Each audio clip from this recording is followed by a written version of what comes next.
सो बच्चे लोग स्टार्ट करते हैं chapter sequence and series. Board के प्रोस्पेक्टिव से भी देखेंगे और मेंस और आईआईटी के भी प्रोस्पेक्टिव से इसको देखने वाले हैं। सबसे पहले सीरीज पढ़ने से पहले आपको जानना जरूरी है सीक्वेंस क्या होता है। देखो सीक्वेंस बहुत बड़ा टॉपिक नहीं है, छोटा सा टॉपिक है। सीरीज बहुत ही बड़ा टॉपिक है, उसमें बहुत सारे एपी जीपी एचपी और वगैरह हैं दो तीन। तो सीक्वेंस क्या है पहले वो समझो। देखो सभी लोगों ने मशीन तो देखा रहेगा। एक मशीन का काम क्या होता है कि अगर आप मशीन में कुछ इनपुट डालते हो तो आपको क्या देगा, वो एक आउटपुट देता है। बट आउटपुट तो कुछ भी मिलता है, आप डिपेंड किस पे करता है कि आप इनपुट कैसा डाल रहे हो। लाइक मशीन, सीक्वेंस भी एक टाइप का मशीन ही समझ लो कि सीक्वेंस में क्या होता है कि एक तरीका से हम इनपुट डालते हैं और आउटपुट हमको मिलता है। सीक्वेंस को डिफाइन कैसा किया गया कि sequence is a function whose domain is a natural number। तो डेफिनेशन क्या है बच्चे सीक्वेंस का? सीक्वेंस इज अ फंक्शन, एक फंक्शन है जिसका डोमेन क्या होता है, नेचुरल नंबर होता है। अब देखो डोमेन नेचुरल नंबर का मतलब क्या होगा डोमेन नेचुरल नंबर कि आप मशीन के अंदर कुछ भी इनपुट नहीं डालोगे, आपको क्या डालना है, सिर्फ नेचुरल नंबर। हाँ, क्वेश्चन भले ही जो आपको आउटपुट दे दे, अगर आप नेचुरल नंबर डाल रहे हो तो आउटपुट भी अलग अलग मिलेंगे। रियल नंबर भी मिल सकता है, इमेजिनरी भी मिल सकता है। इमेजिनरी मिलेगा उसके हिसाब से सीक्वेंस को अलग डिफाइन किया गया। रियल नंबर आउटपुट मिल रहा है उसके हिसाब से भी सीक्वेंस को एक टाइप में दिया गया। तो सीक्वेंस का एक फंक्शन है, सिर्फ ये याद रखो सीक्वेंस एक फंक्शन है, इसका डोमेन नेचुरल नंबर होता है। मींस आप एन की जगह पे पूरे के पूरे चैप्टर में एन की जगह पे सिर्फ natural number as a input आपको पुट करना होता है। तो sequence is a function whose domain is a natural number. Mathematics में इसको डिफाइन कैसे करेंगे कि एक फंक्शन है जो नेचुरल नंबर पे डिफाइंड होता है, आउटपुट में उसके सामने कुछ भी नंबर्स मिलते हैं। अब देखो function which is defined from N to R, तो फंक्शन में आपको जो भी मिलेगा, लाइक सपोज करते हैं कि टीएन मिल रहा है, तो यहां पे इनपुट डाले फंक्शन में आपने, यहां पे आउटपुट मिल रहा है। तो ये जो होगा आउटपुट, सभी लोग जानते रहेंगे कि अगर मैं इनपुट डालूं आउटपुट जो मिलता है उसको हम रेंज बोलते हैं। तो सीक्वेंस पर्टिकुलरली लिखा किस में जाता है तो फंक्शन, डोमेन में आप नेचुरल नंबर डाल रहे हो, जो रिजल्ट मिल रहा है उसको सीक्वेंस बोलेंगे आप। तो अगर आउटपुट आपने डाला, इनपुट आपने डाला, जो भी रिजल्ट आया वो आउटपुट के फॉर्म में क्या बोलेंगे उसको, रेंज। तो यहां से क्या लिख सकते हैं हम कि sequence itself is a range। Sequence खुद में एक रेंज होता है जो डिफाइंड होता है नेचुरल नंबर पे। अच्छा सर अगर एक बात बताओ, नेचुरल नंबर शुरू कहां से होता है, 1 से। तो अगर आप इस फंक्शन में 1 डालते हो तो क्या मिलेगा आपको, f of 1, and f of 1 आपको आउटपुट क्या देने वाला है, t1। अगर आप फंक्शन में 2 डाल दो तो आपको आउटपुट क्या मिलेगा, t2। 3 डाल दो आउटपुट क्या मिलेगा, t3। ये जो t1 t2 t3 मिल रहे हैं एज अ आउटपुट, इसका नाम लिखा गया फर्स्ट टर्म। देखो t1 भी लिखा था, कोई कोई बुक में a1 भी लिखा रहता है, इसको लिखेंगे first term, this is second term, and similarly ये क्या हो जाएगा, थर्ड टर्म। मीन्स हम यहां से बोल सकते हैं कि जितने भी टर्म होते हैं सीक्वेंस में वो सब अपने पोजीशन से एसोसिएटेड होते हैं। मींस अगर आपको कोई बोला फर्स्ट टर्म तो समझ लेना उसका पोजीशन फर्स्ट पे, अगर कोई बोला सेकंड टर्म तो सीक्वेंस का सेकंड पोजीशन वाला जो भी टर्म आएगा उसको सेकंड टर्म बोलेंगे। तो यहां से क्या लिखेंगे, every term is associated with their position. वो अपने पोजीशन से क्या होते हैं, एसोसिएटेड होते हैं। अच्छा अब देखो आपने चैप्टर पढ़ा है सेट। सेट क्या होता है, एक वेल डिफाइंड ऑब्जेक्ट का कलेक्शन होता है। वेल डिफाइंड का मतलब क्या होता है कि आप किसी भी पर्टिकुलर चीज को डिफाइंड कर रहे हैं, वेल डिफाइंड होना चाहिए। सीक्वेंस भी एक सेट ही है। सीक्वेंस को भी आप सेट फॉर्म में लिखते हो, क्योंकि ये जो t1 t3 ये जो भी आ रहे हैं, जैसे आप मान लो ये सारे के सारे फंक्शन है, सपोज करो f1 f2 फिर ये अप टू Fn तक जा रहा है, तो आपको जो भी आउटपुट मिलेगा वो कुछ इस फॉर्म में मिलेगा, T1, T2, T3 ऐसा मिलने वाला है।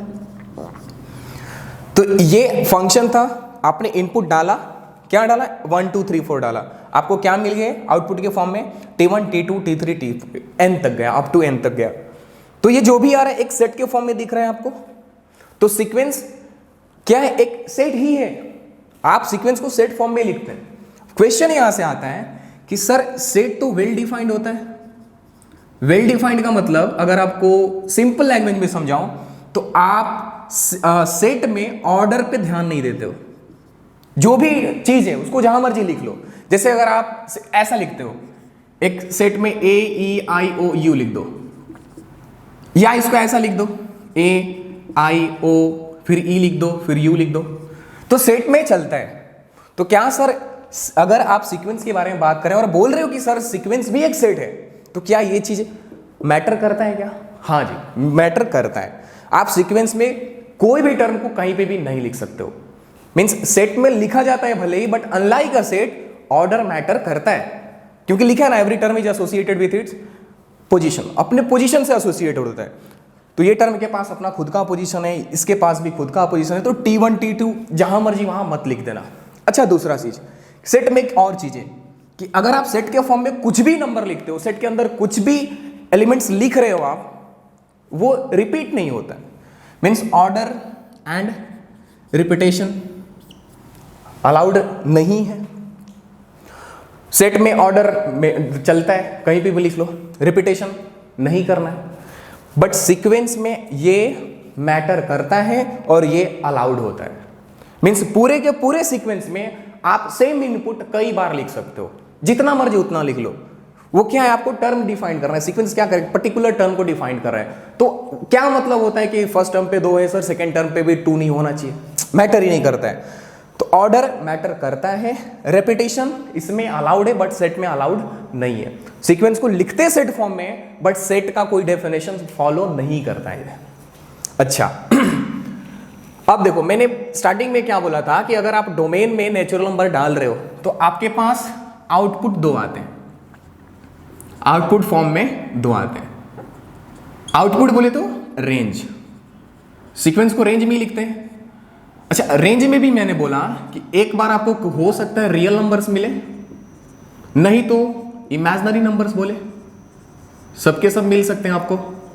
जिस दिन जिस सीक्वेंस का रेंज रियल नंबर हो जाए, means the sequence whose range is real number is defined as real sequence.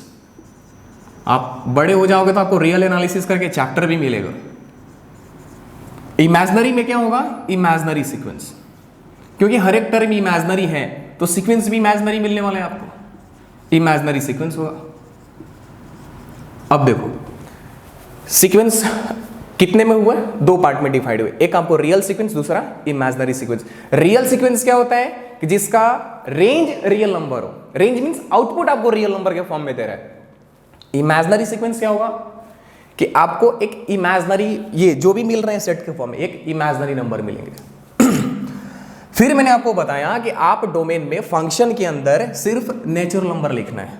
अब मान लो मैं आपसे अगर क्वेश्चन पूछूं कि सीक्वेंस में 5 टर्म क्या होंगे, कैसे लिखोगे आप?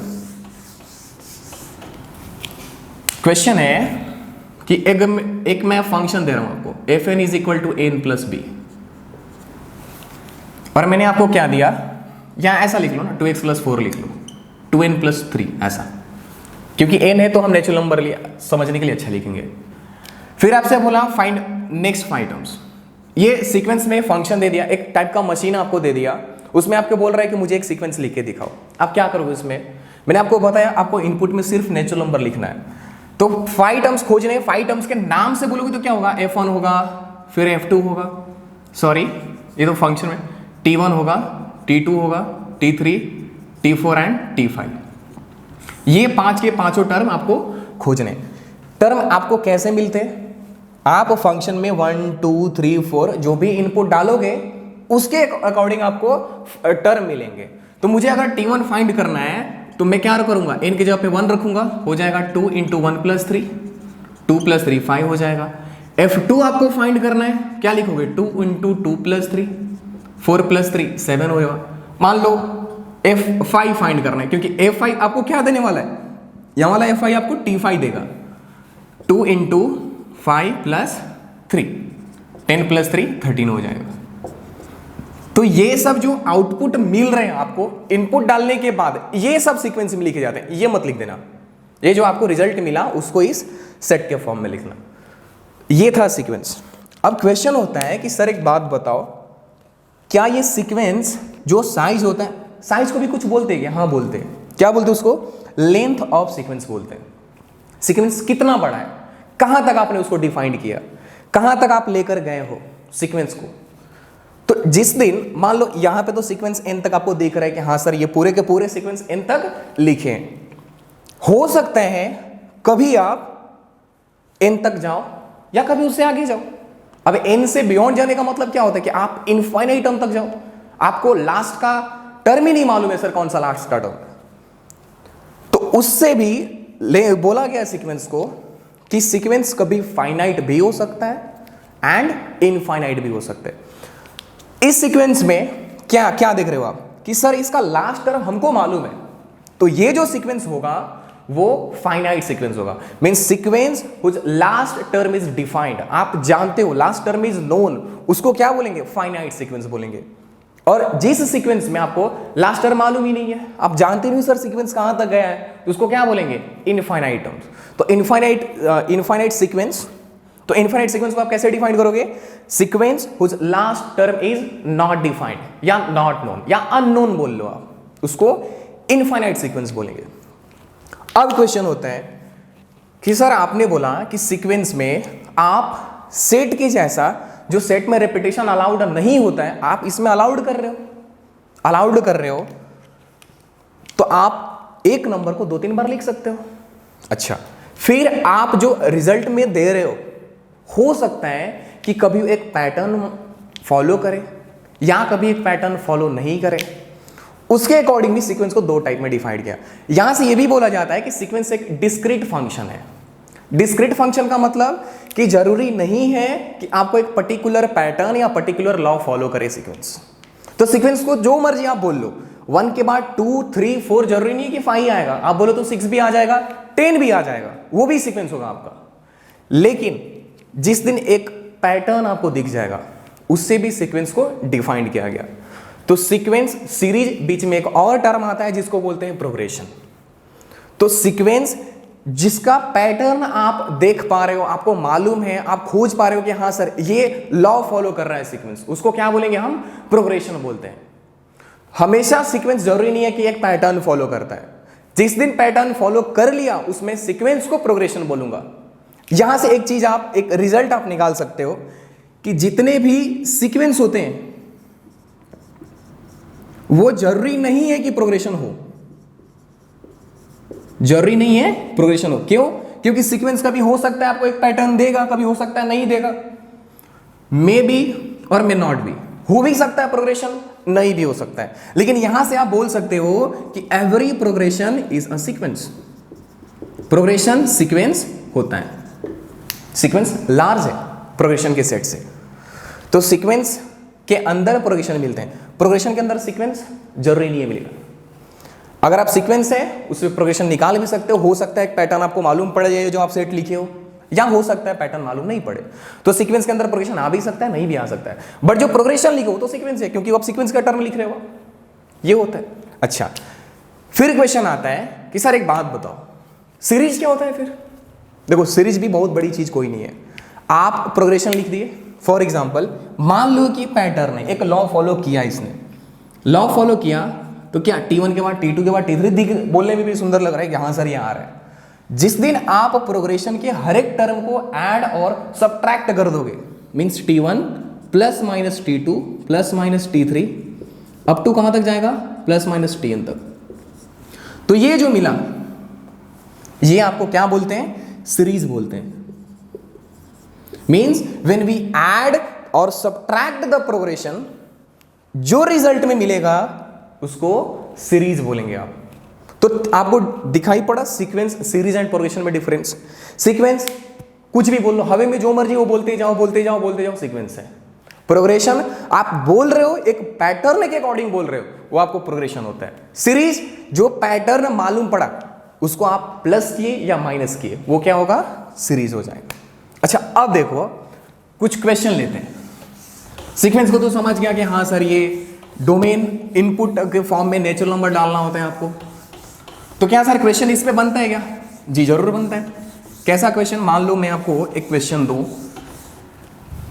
सपोज कर लो क्वेश्चन है कि एक सीक्वेंस है, सीक्वेंस को आप एन लिखो टीएन लिखो जो मर्जी लिख लो। एन आपको दिया है A N minus one plus A N plus one, और आपसे क्वेश्चन क्या बोला गया कि आप इसमें से क्या करना है, आपको एक सीक्वेंस फॉर्म करके देना है। सीक्वेंस बोल रहे हैं, जो मर्जी आने दो रिजल्ट, क्या फर्क पड़ता है हमको। अच्छा और मान लो यहां पे मिल गया a1 इज इक्वल टू 1 दे दिया, a2 इज इक्वल टू 2 दे दिया, मान लो, नहीं तो 1 ही मान लो, a2 भी 1 दे दिया।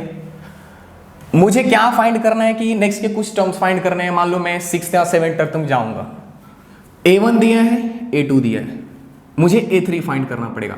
अब क्योंकि मुझे a3 फाइंड करना है तो मैं n की जगह पे जो इनपुट डालने वाला हूं वो 3 डालूंगा, क्योंकि जो मुझे सीक्वेंस में थर्ड टर्म मिलेगा वो t3 होगा, क्योंकि आपने n की जगह पे क्या रखा है, इधर 3 रखा है, तो जाकर ये क्या मिला आपको, t3 मिला। a3 क्या हो जाएगा, a3 minus 1 plus a3 plus 1, a3 minus 1 is a2 plus a4। a4 find करना है, क्या हो जाएगा आपके पास, 4 रखोगे, a4 minus 1 plus a4 plus 1, that is a4 minus 1 is a3 plus a5। ये सब मिलते जाएंगे आपको रिजल्ट के फॉर्म में, यही सब मिलेगा। अब मान लो आप a2 रख रहे हो, a2 क्या हो जाए, a2 तो दिया है, जरूरत नहीं फाइंड करने, a2 1 दिया है, नहीं भी दिया रहता तो कोई दिक्कत नहीं होता, आप ऐसा कुछ करके आप रिजल्ट कराओगे। अगर आप a4 वैल्यू मालूम रहता तो हम शायद फाइंड कर पाते a3 कितना है, बट क्वेश्चन ने नहीं दिया है, बस आपको समझाने के लिए दे रहा हूं। अगर आप इससे भी अच्छा क्वेश्चन लो तो मान लो क्वेश्चन आपको मिला कि एक सीक्वेंस है, मान लो सीक्वेंस है जो डिफाइंड किया गया 1/n के फॉर्म में इनपुट दे रहा है, जब n आपको ऑड मिल रहा है, n is odd number, and -n दे रहा है जब n इज इवन नंबर आ रहा है। तो मुझे वो सीक्वेंस लिख के दिखाओ। मान लो सीक्वेंस के कुछ 5 टर्म्स लिखने हैं, find 5 terms of sequence, sequence के 5 टर्म्स आपको लिखकर दिखाने। अब देखो सीक्वेंस को जो फाइंड करना है उस पर ध्यान दो। सीक्वेंस में 5 टर्म्स फाइंड करने, नाम से बोलोगे तो 5 टर्म्स को क्या बोलेंगे हम, t1 बोलेंगे यहां पे, क्योंकि f n की जगह पे 1 रखोगे तो f1 will give t1, t1 होगा, t2 होगा, t3 होगा, t4, t5। ये n क्या है, ये नेचुरल नंबर है। नेचुरल नंबर में ऑड इवन तो आपको मालूम ही है क्या होता है सर। t1 फाइंड करो, पहले ये चेक करो, n1 आप फाइंड करोगे, मींस n की जगह पे आप जब 1 रखोगे तो इन दोनों में से कौन सा इनपुट आपको लेने वाला है, कौन सा इनपुट आपको देगा वो। तो 1 इज ऑड तो आपको फंक्शन 1/n के फॉर्म में इनपुट देगा, मींस f1 क्या हो जाएगा, 1/1 इज इक्वल टू 1। f2 क्या हो जाएगा, f2 ये इवन है तो क्या आंसर आएगा, -n मींस -2 देगा आपको।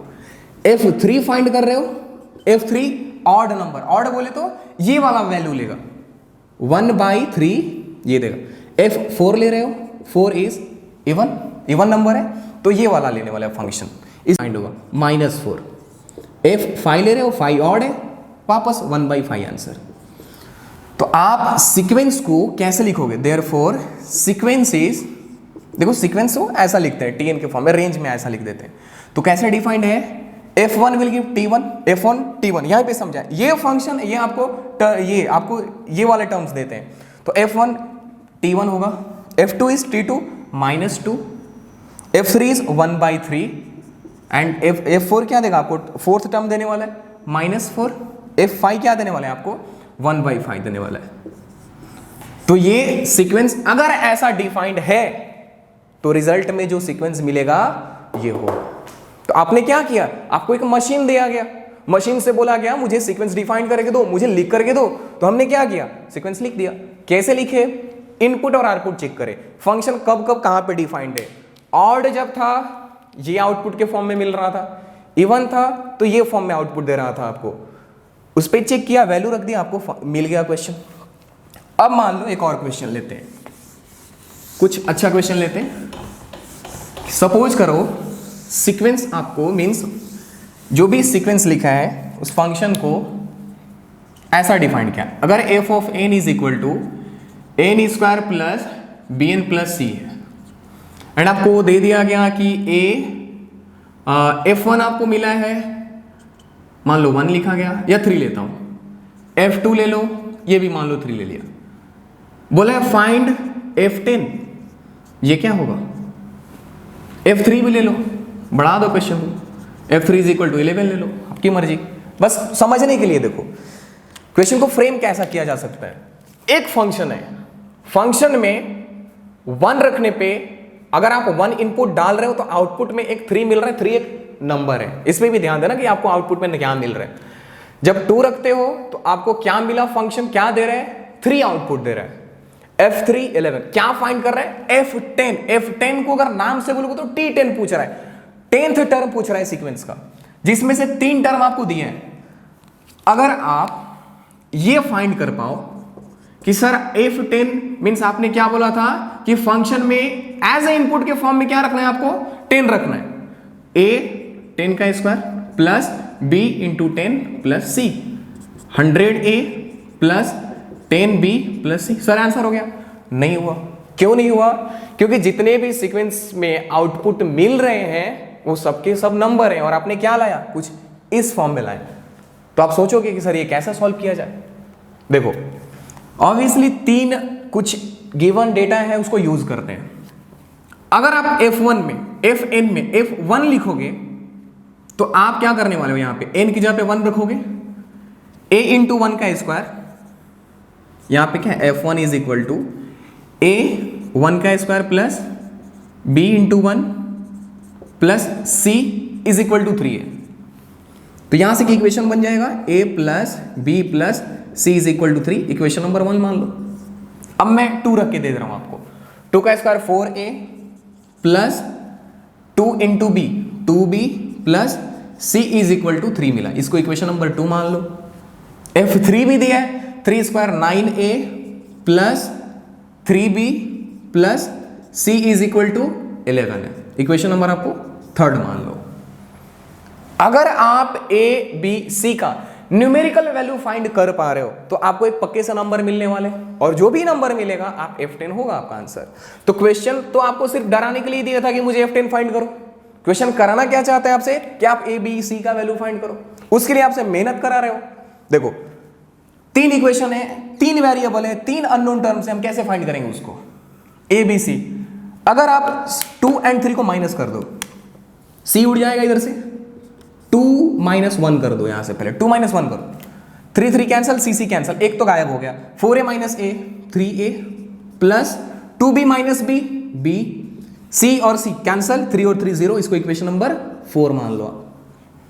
अगर मैं 3 और 2 को ऐसा ही माइनस कर दूं, किसी को भी माइनस करता हूं, आपकी मर्जी है, 2 पकड़ के माइनस कर देने का, 9a minus 4a 5a plus 3b minus 2b हो जाएगा b, वापस c कैंसिल हो गया, 11 माइनस 3 इज 8, इसको इक्वेशन नंबर 5 मान लो।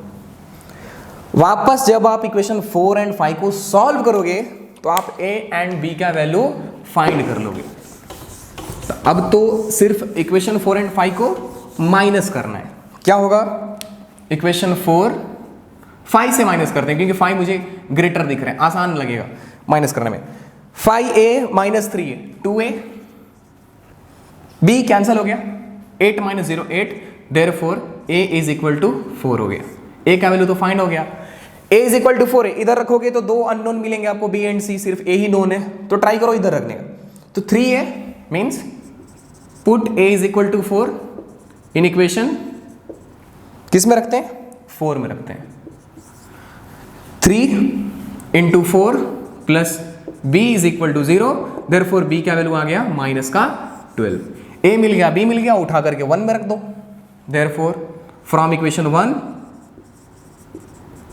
क्या मिलेगा आपको, 1 रखोगे तो a का value 4, b is -12 plus c is equal to 3 है, therefore c is equal to 15 - 4 11 आ रहा है, c का वैल्यू 11 आ गया। a फाइंड हो गया, b फाइंड हो गया, c फाइंड हो गया। क्या मैं f10 फाइंड कर पाऊंगा? हाँ सर बिल्कुल। कैसे? 100 into a is 4 plus 10 into b is -12 plus c is 11। Find कर लो, बच्चों का काम है। 400 माइनस 120 प्लस 11, 411 माइनस 120 1, ये हो जाएगा आपका इधर लिख देता हूं, f10 is equal to 10129 and 312, ये हो गया आपका आंसर। तो f10 का वैल्यू कितना आ रहा है? 291 आ गया। सीक्वेंस पे कुछ ऐसा ही क्वेश्चन फ्रेम किया जाता है। पूरा का पूरा मोरल क्या निकलता है कि सर अगर मुझे फंक्शन डिफाइंड हुआ तो मैं क्या करूंगा, उसमें इनपुट डालूंगा, वो भी नेचुरल नंबर के फॉर्म में। जो आउटपुट दे रहा है वो मेरा सीक्वेंस का टर्म होगा। तो ये था सिर्फ आपके सीक्वेंस के बारे में। ठीक।